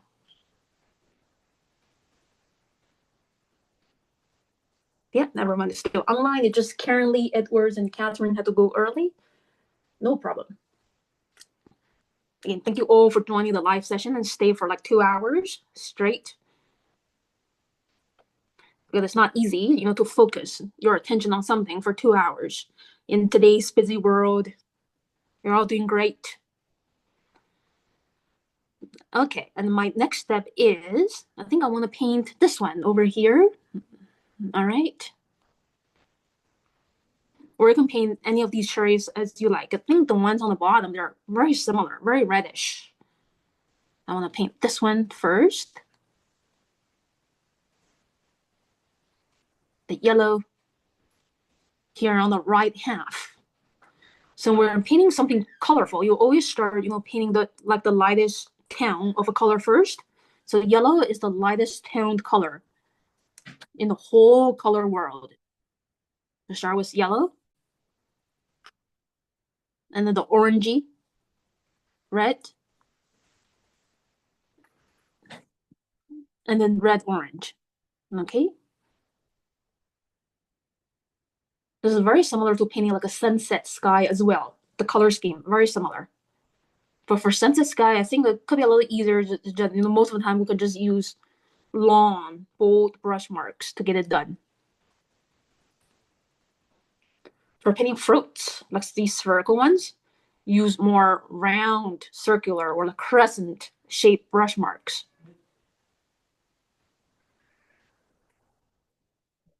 Okay, so now I'm ready to move on to the next fruit, which could be this one. Yeah. Again, spot the yellow area first and get it painted in the first step. Okay, I see the yellow is like over here on the bottom for this cherry. There's also a bit yellow over here. You could paint the yellow a little bit more over the peachy area because they are kind of overlapping together. Yeah. So that's the yellow part for this cherry. Now, I see the rest of it is kind of like a reddish orange. So a higher ratio of permanent red. So you're always analyzing these colors when you're observing. Yeah, I'm going to start a little far from the yellow. A circular brush mark.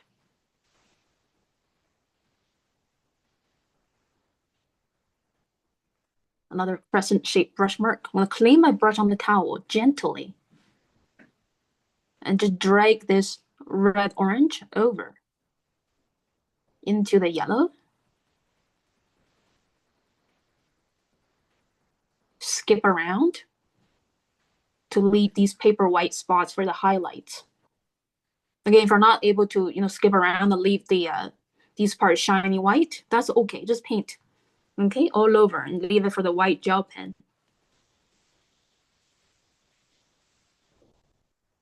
Okay, again, no excessive brush marks. Just let it be. And my next move is probably not this one. The previous one is too wet, not this one. And I think I want to do this one. These two are pretty much all dried for me. And you can always use a hair dryer to speed up your drying process. Okay, I want to paint this one. And then maybe the one next to it. They're almost like matching colors. So I'm going to start with yellow-orange. I don't see any pure yellows. Maybe yellow-orange to start with on the higher end. Same for this one. And then the lower half of these two cherries are more reddish. I'm going to try my best to skip around these little two spots of highlights.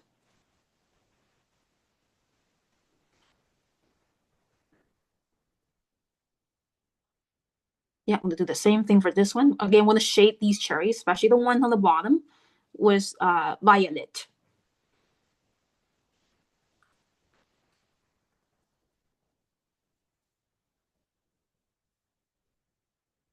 Okay, the highlights. I think this one is going to be a little bit smaller. And just let these two colors blend together with the help of nature. For this one, it's fine. I think this one, the overall tone is very light compared to the other cherries. A little frosty, yeah. And my next step is to paint maybe these two outside, okay? I'm gonna leave some more time for these two to dry. The one outside laying sideways is easy because most of it is yellow. So just cadmium yellow to start with. Yeah, there's a bit of glaring highlight over here. Let's skip around. Now, the next part is kind of like a orange-red color for the higher part of this cherry. A little diluted because the orange-red is kind of pale.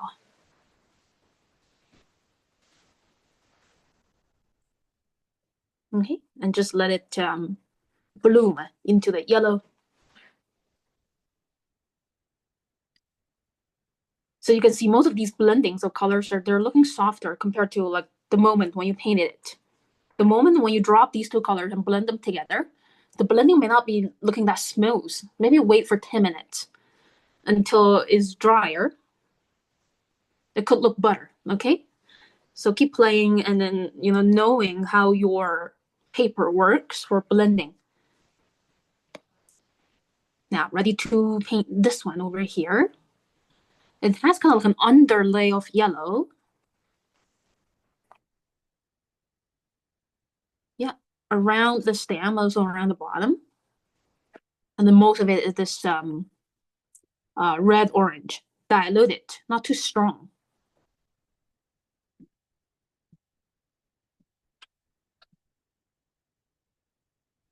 Okay, so this one is a little bit, fun, expressive. Let it bloom together. So the yellow is mostly kind of like an underlay. So I painted most of the cherry with a little diluted cadmium yellow. You could wait a little bit longer before you layer the red orange on top, okay? Because your red orange could fade off completely because the previous layer is too wet. So that's the challenge of using watercolors. Sometimes it's better to wait a little longer before you put the second color on top of the underlay. Now I'm ready to paint these two. So these two cherries, they're close to dry, so no flooding would happen if I paint these two right now. And these are mostly like yellow orange to start with, especially on the right side for this. On the right side for this one as well. You can zoom in a little bit to see better. So if you printed out this reference photo, it could be a little hard to see the subtle, color transitions. So I still recommend, everyone to use like a separate digital tablet if you're able to. Yeah. Again, like a crescent, kind of a brush mark or two. And then I want to blend on red orange. It's very reddish. Orange with a lot of red. Okay, so round brush marks.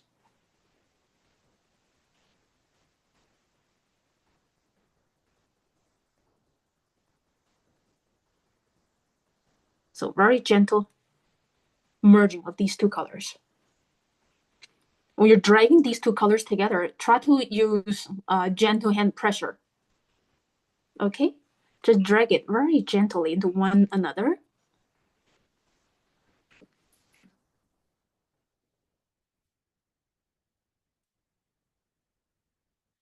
And now we got a lot of these hot colors in our painting, right? So I think when you're setting up like a still life, it's really important to think about contrast in terms of like color temperature and also lighter and darker tones. So these cherries, they are all warm colors, right? So the plate is better to use like a blue or green plate. Blue is better, but green will be making these stems camouflaging. So a blue plate is better to hold these bright cherries instead of using like a yellow or like a red plate. Okay. So now I'm gonna wait for these to be pretty much all dried. You could use your hair dryer to speed up the drying process, and I need to wait for these two to be all dried. Now I want to show you how to mix that turquoise color by going back to the trial sheet. To mix the turquoise, I think you could mix any green and any blue together, two colors together. I'm gonna remove these for a couple minutes. So I'm gonna use Viridian Green, as I mentioned. And I want to mix it with Cobalt Blue. Viridian Green and Cobalt Blue. But maybe with a higher ratio of Cobalt Blue as you like.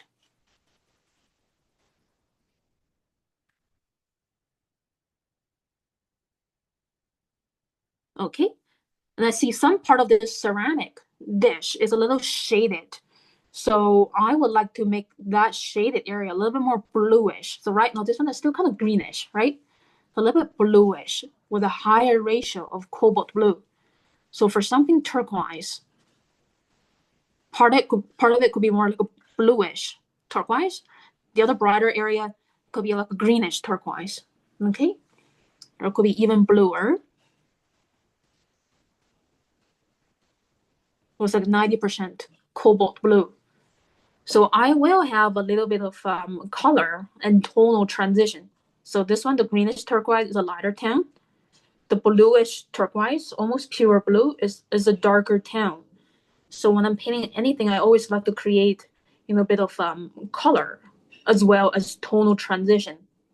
Okay, instead of sticking with just one single color only. So that's the color plan for painting the little ceramic plate. Let's look at the reference photo. So if you look at the crescent shape, right, defining the volume, you see this part, it could be more bluish, right, on the right side of the body, okay? And these shaded areas, they're more bluish. And the ones closer, the areas closer to the brim, it could be like a diluted version. It could be like half and half, blue and green. It may not be too greenish, okay? Yeah. I think this little dish is more like a bluish turquoise. Again, we're gonna play with Viridian green and cobalt blue.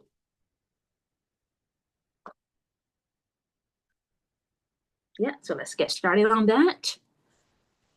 I think my cherries now, they are pretty much dried, okay? If your areas are still shining, it's probably still not dry, it's too wet, okay, to proceed to the next step, painting around that area. I'm gonna start by wetting these areas very lightly with a little bit of clear water. You can also switch to your medium or smaller brush to go around these small gaps, okay? Because it could be hard for beginners to control like a bigger brush, painting like a small part. I'm gonna start painting from left to right because I'm right-handed. It's easier to draw and paint from left to right. So this part, yeah, close to the brim is slightly more greenish. Yeah. A little diluted as well. The tone is not too heavy. So when you dilute the color in watercolors with more water, you get a lighter tone. So this area, I don't think it's too heavy. Yeah.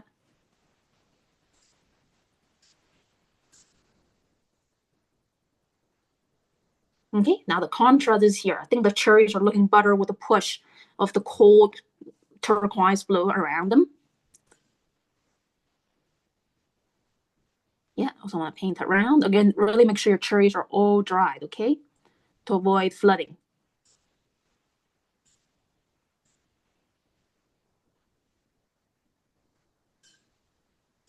Yeah, also want to paint around here. I'm gonna switch to my medium tip water brush very soon.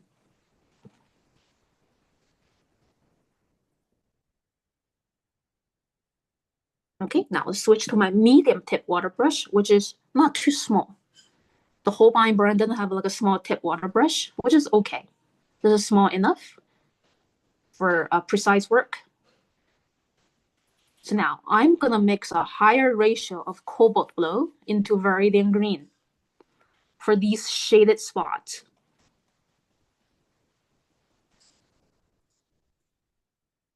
And also dilute this color a little less compared to my first move, painting the dish.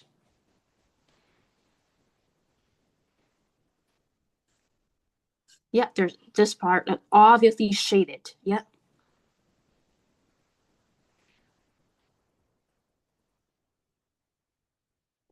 Same for here. There's like a negative space. So the small gaps and also the overall background wrapping around your main subject matter is the negative space. Same for here, okay? So once these negative spaces are painted, yeah, your main subject matter looking stronger or the push of a contrasting color.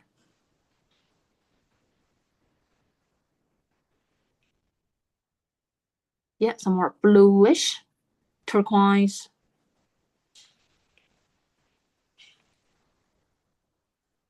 Again, we're still waiting for the cherries to be completely dried before shading them. We're going to be shading most of the ones on the, all of the ones on the bottom. And very gently on the right edge of these cherries floating on top. Okay, so no overshading. We want to keep the shading very gentle because the window, I think the daylight was pretty bright. My windows are big. Yeah, making these cherries pretty bright. Not too much shading. I want to show you how to, glaze on the shade instead of doing actual layering. We're going to dilute the purple a lot with water, okay? And just glaze it on top of these sunset colors. Now, before that, let's finish painting the volume area of the plate. Now, I'm going to switch to my large tip water brush. It's just so much fun to paint. I'm going to start with like slightly greenish turquoise for the left. For the middle, go back to my palette and grab a bit more blue. Transition. And then continue. I'm going to rub very gently.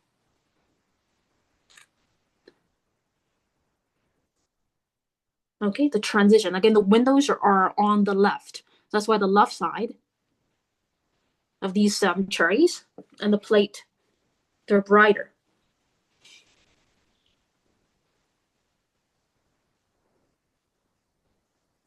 Okay, so now I think we can start to paint these stamps, which could be easy. Most of these are very much the same kind of green. Not too much value transition. There's just going to be some dark brown blending with the green. So let's keep the color scheme for the stamps pretty simple. What you can do is that you can grab this yellow green or lime green or spring green. So it's just called yellow green in the Mengjiu palette. Okay, so I'm gonna grab it. Let's just use this pure yellow green to start with. Painting the stamps.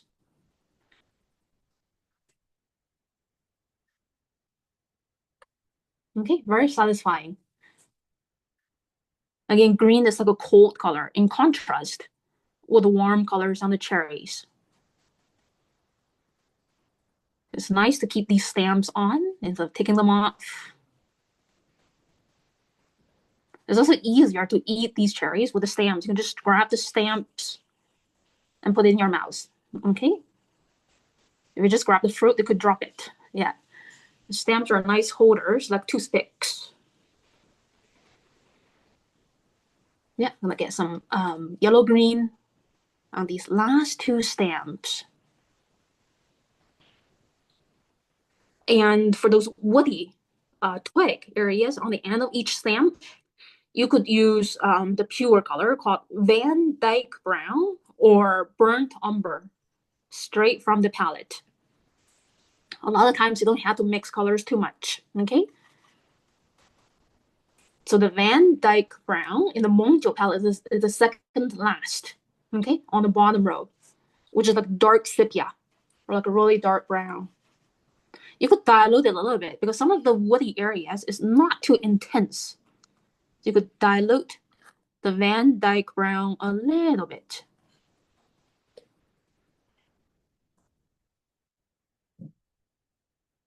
Okay, same for here. Oh, this one is pretty much all green all the way to the end.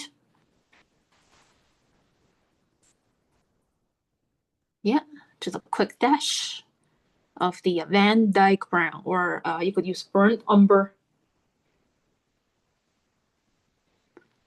Same at the bottom, it's a little kind of woody.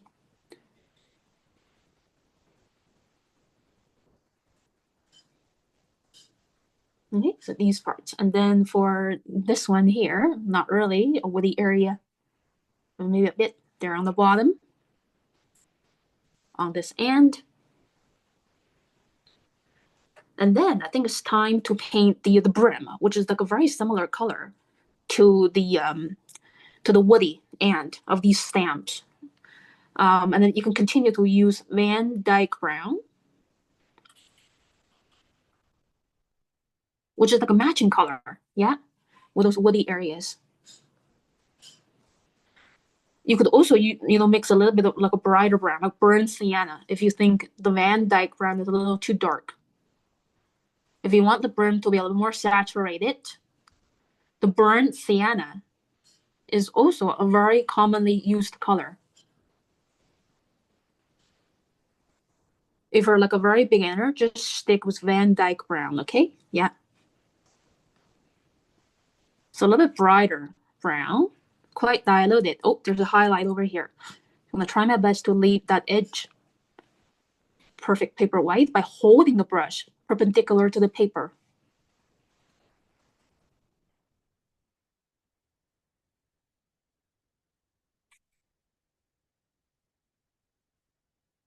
Okay, and then the second layer could be like a stronger tone because there is a little bit of value transition on the brim. I'm also going to continue to paint the back half of the brim, which is mostly pretty light.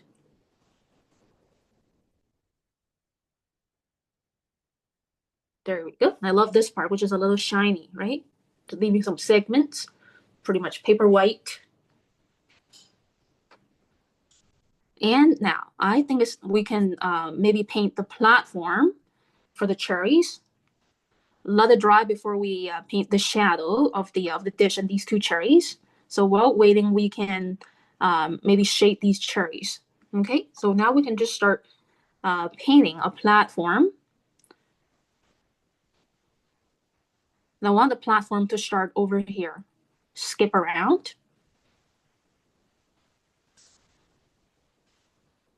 The vertical line over here on the bottom. Yeah, it's gonna be kind of like a coaster. So you just use some pure water to wrap around the shape. It's gonna be something like this. Okay, so part of the cherries on the plate is gonna go beyond the platform for kind of like a 3D standing look. And the color of the background, it could be the color of the table. Okay, like brown, which is like an analogous color with the cherries, not matching color.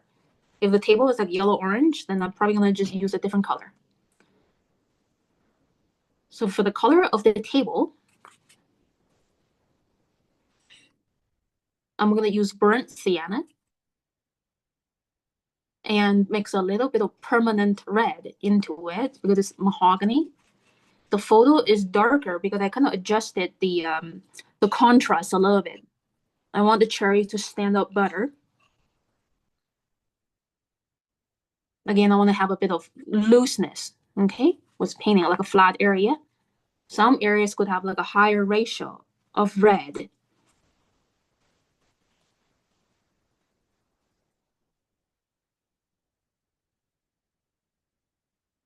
Okay, or like a mahogany wooden table. On the background, the tone doesn't have to be too heavy.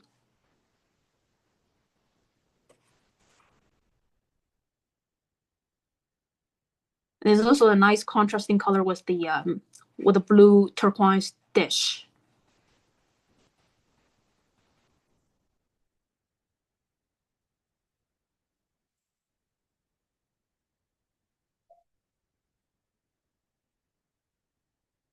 Okay, I'm just gonna wrap around the last cherry here on the bottom, making it go beyond the platform. It's fun. Okay, so something like that.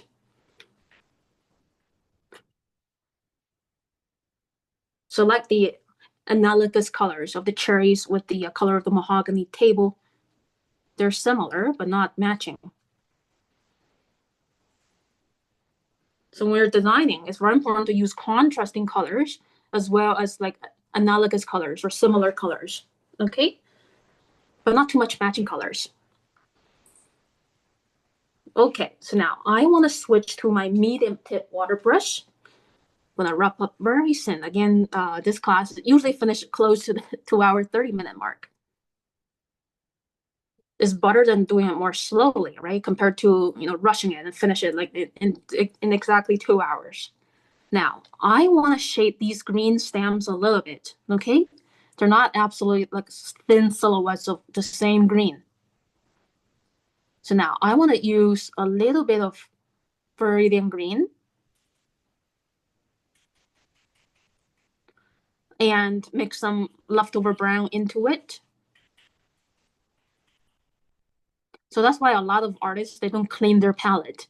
So these leftover colors would come very handy to quickly get the color mixed. So I just mix this leftover color, brown, which could be Van Dyke brown, a little bit into Viridian green. So you get a shading green. And I see the lower part of this stem is not too bright, right? When it's going inside the bowl, it's a little shaded. Same for the lower part of most of these stamps. Now you can use your medium or small tip water brush. Just use the field hair by holding it perpendicular to the paper surface. This one overall is pretty bright. This one is quite dark, yeah, almost like woody brown. Yeah, so let's shape these stamps a little bit instead of just leaving it the pure, bright yellow-green. A little bit. So some segments could be shinier. Some segments could be more shaded. Usually the lower end of the stamp could be shaded because it's inside the plate. Yeah, the lower part is more shaded. Same for here, getting a shadow from the cherry's body.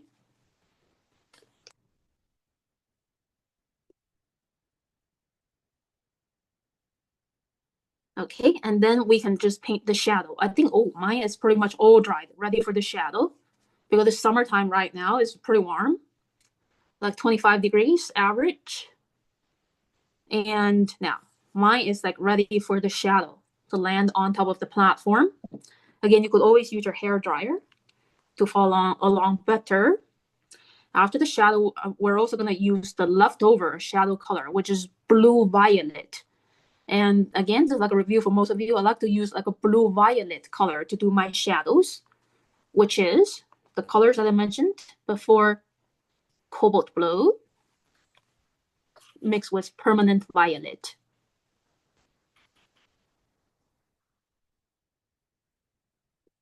You could mute your blue violet a little bit by mixing a little bit of green into it if you don't want your shadow to be way too saturated.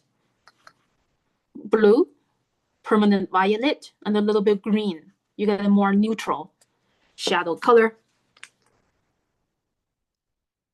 And I want to start from the bottom. So it's kind of like a reflection of the little dish as well.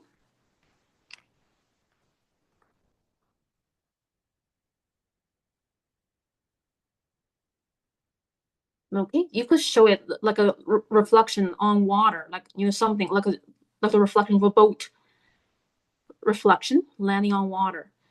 You can paint very lightly of the mahogany table, which was a glass covering. Let it dry, and then you can paint this bluish shadow, which is the reflection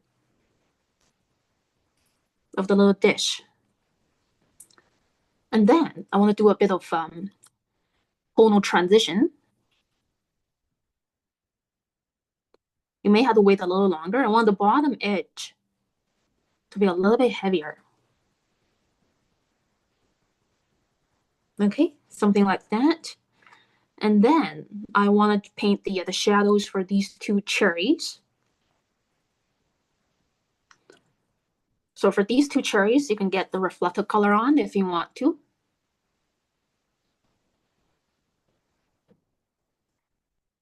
Okay, the leftover yellow-orange.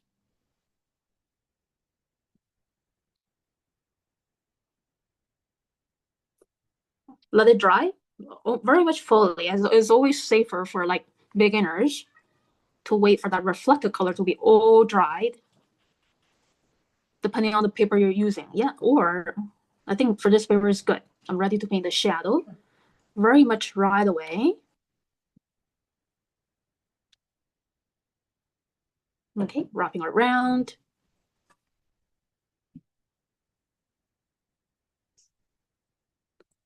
And for some fun effects, you could do some spattering. You could use your leftover red, orange, and peachy colors and just flick your brush, load it with some juicy paint first and flick it if you want to add some fun spattering around, if you have a lot of white space above the cherries. Now I'm ready to shade the cherries very lightly using leftover blue violet. Dilute it a lot with water, okay, so it's not going to be a very harsh brush mark. Okay, so very lightly.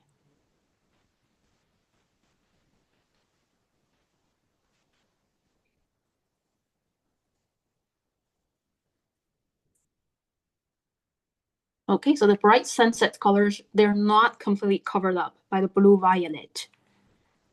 If you shade using this glazing technique, a quick crescent shape brush mark.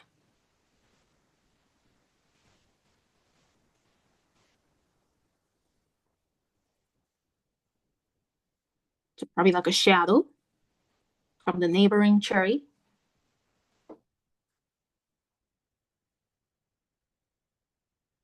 Okay, so again, these cherries, they do need to be shaded. So they're really like sticking together in the same world, giving each other slight little shadows.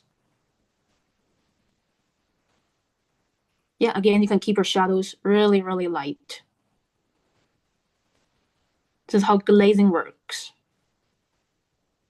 Okay, very subtle, little crescent of blue violet on top of the yellow.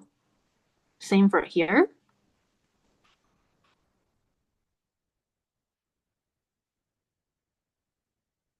Okay, same for there, and then the two outside. And I think I'm going to do the PowerPoint slideshow next week because I don't have way too many submissions. I'm going to save the PowerPoint slideshow for next week. Okay. Same for here. Yeah, you're going to dry out a little bit lighter. So right now it's pretty intense. So once when this wet layer is all dried, it's going to look lighter compared to what you see right now.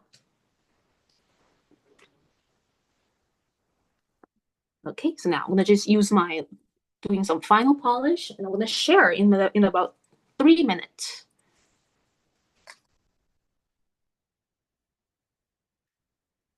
I want to intensify, yeah, this shadow area touching the base of the little plate.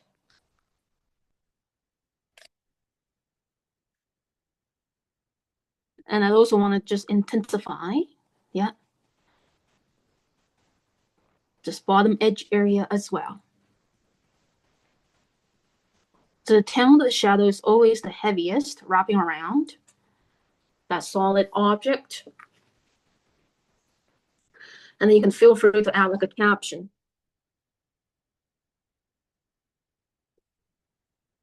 You can say cherries.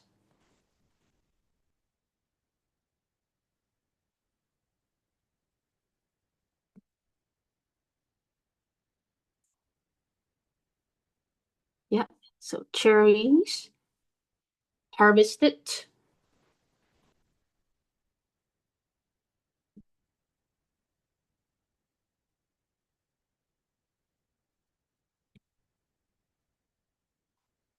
From our family friends' backyard.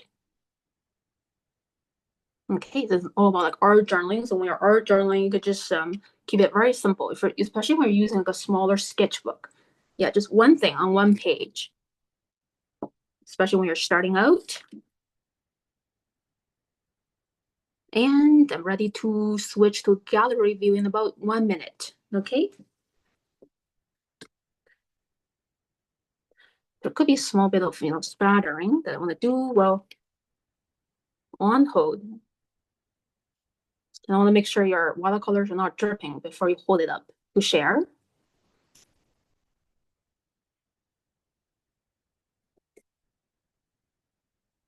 Yeah, a bit of fun spattering for the burst of juice,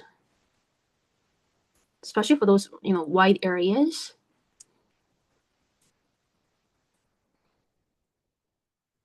Yeah, just for fun.